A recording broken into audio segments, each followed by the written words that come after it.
Inanunsyo na kagabi ang 10 mga manlalaro na kumompleto sa PBA 50 Greatest Player of All Time. Ito ay bahagi ng selebrasyon sa pagsapit ng Golden Anniversary ng Liga ngayong taon. Sino-sino kaya ang mga bigating mga basketball superstars na nag-iwan ng marka? Kilalanin natin sa ulat ni teammate Rafael Bandairel.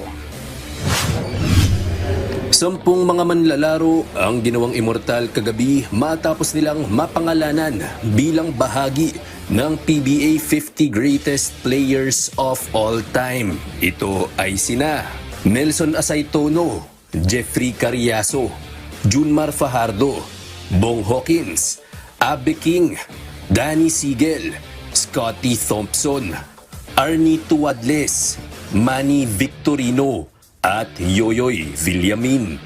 Ayon kay PBA Commissioner Willie Marcial, masasabing puspusan at pulido ang naging pagpili ng selection committee na binubuo ng mga retiradong players, coaches at mga batikang mamamahayag. Pagpili pa lang ng selection committee, medyo nahirapan na kami. Yung pagpili nila ng 10, mas nahirapan sila.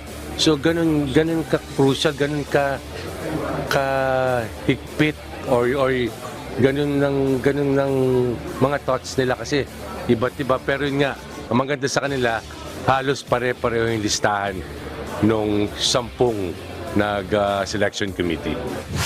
Sang-ayon naman si Benji Paras na automatic dapat na mapabilang sa listahan ang sinumang mananalo ng MVP award. Ito ang argumento ng marami kung bakit napabilang sa listahan sina Fajardo at Thompson kahit aktibo pa silang naglalaro sa liga. Parang ano yan eh, magaling yung team pero hindi nag-champion. Nag-champion kaya masayang magaling. So yung player magaling, nag-MVP, so mas magaling. So sa akin, oo.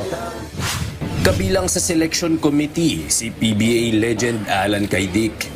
Gustong ipaalala ni The Triggerman na bawat PBA fan ay may kanya-kanyang perspektibo at mga paborito. Gayunpaman sa palagay niya ay naging patas ang pagpili at dapat respetuhin ang naging desisyon ng komite.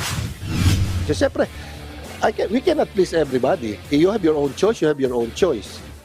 Hindi natin maano yan. We cannot please everyone. So ito, kami ang napili dito for this task and then nagkaroon ng final decision kung sino man yung na hindi nakasama.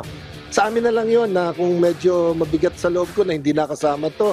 Kasi sabi ko nga, I based my selection or the list I have as a fan not just as a player. May kasabihan na ang hindi lumingon sa pinanggalingan ay hindi makakarating sa paroroonan. Kaya ang PBA 50 Greatest Players of All Time hindi lamang isang listahan, kundi isang tanda ng respeto at pagkilala sa mga manlalarong nagbigay ng kulay sa kasaysayan ng pambansang liga. Rafael Bandairel para sa Atletang Pilipino, para sa Bagong Pilipinas.